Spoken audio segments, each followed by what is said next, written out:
चुनाव तारीख के ऐलान से पहले सीट शेयरिंग को लेकर के एनडीए खेमे में जो नाराजगी चल रही है उसे खत्म करने का जो सिलसिला है, खुद सम्राट चौधरी और धर्मेंद्र प्रधान ने कमान संभाल ली है।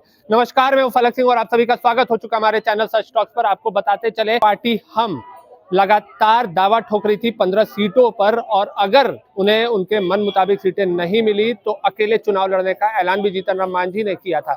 और ऐसे में एनडीए खेमे में सब ऑल इज वेल रहे और सारा कुछ जो रणनीति बना है एनडीए की तरफ से वो समीकरण सही बैठे, इसे लेकर के अभी धर्मेंद्र प्रधान और उप मुख्यमंत्री सम्राट चौधरी जीतन राम मांझी के आवास पर पहुंचे हैं।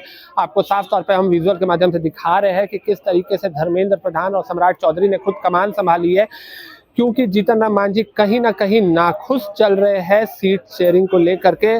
सम्मानजनक सीट जो कि एनडीए खेमे के तमाम दलों का ये कहना निकल करके आ रहा है, चाहे चिराग पासवान हो, उपेंद्र कुशवाहा हो, कि सम्मानजनक सीटें चाहिए। तो सम्मानजनक सीटों को लेकर के सम्राट चौधरी ने अभी यहाँ प्रवेश किया है और उद्देश्य साफ है कि जो मनाने का जो सिलसिला है वो शुरू हो चुका है। जीतन राम मांझी की पार्टी जो हम है वो एनडीए के साथ रहे, आखिरी समय में किसी न किसी तरीके का कोई भी उलटफेर देखने ना मिले, जिससे कि एनडीए खेमा की जो टेंशन है वो बढ़ सकती है। और साथ ही साथ में आपको बता दें कि लगातार सीट शेयरिंग को लेकर के, टिकट बंटवारे को लेकर के बीजेपी भी लगातार बैठक कर रही है अपने कार्यकाल में। और ऐसे में चुनाव आयोग के ऐलान से पहले तमाम चीज़ें साफ हो जाए, क्लियर हो जाए आपस में, इसे लेकर के सम्राट चौधरी और धर्मेंद्र प्रधान यहाँ पर पहुँचे हैं। और जो साफ उद्देश्य है कि जीतन राम मांझी जहाँ सम्मानजनक सीटों पर अटल है कि उन्हें सम्मानजनक सीटें मिलनी चाहिए, उन्होंने अपनी दावेदारी भी फिर पेश की है और ताकत भी दिखाया है लगातार सभाएं करके, और साफ संदेश दे दिया था एनडीए खेमा में, एनडीए कुनबा में, और ये संदेश दिल्ली तक गया था कि उन्हें सम्मानजनक सीटें अगर नहीं मिलती है तो वो सम्मान से समझौता नहीं करेंगे। तो ऐसे में धर्मेंद्र प्रधान यहाँ पहुँचे, उन्हें चुनाव प्रभारी बनाया गया है बीजेपी के द्वारा, और सम्राट चौधरी पहुँचे हैं।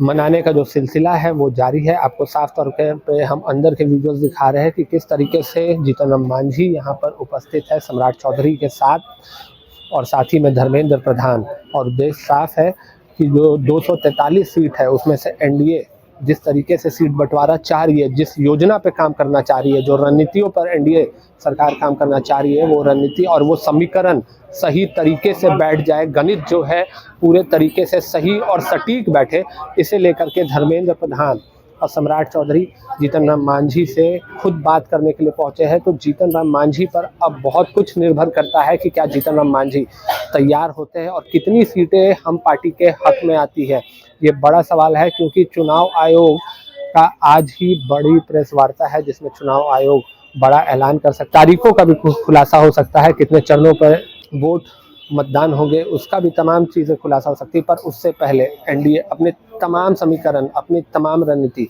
को सही और सटीक साधने के लिए हर एक मुमकिन कोशिश कर रही है। और इस कोशिश में कितना सफल होती है एनडीए, और जीतन राम मांझी कितनी सीटों पर मानते हैं, और एनडीए के तरफ से या बीजेपी बलिदान देती है या जीतन राम मांझी समझौता करते हैं, इन तमाम चीज़ों पर हमारी नज़रें बनी रहेंगी। पर तब तक के लिए जुड़े रहे हमारे साथ, देखते रहे सच टॉक्स। धन्यवाद।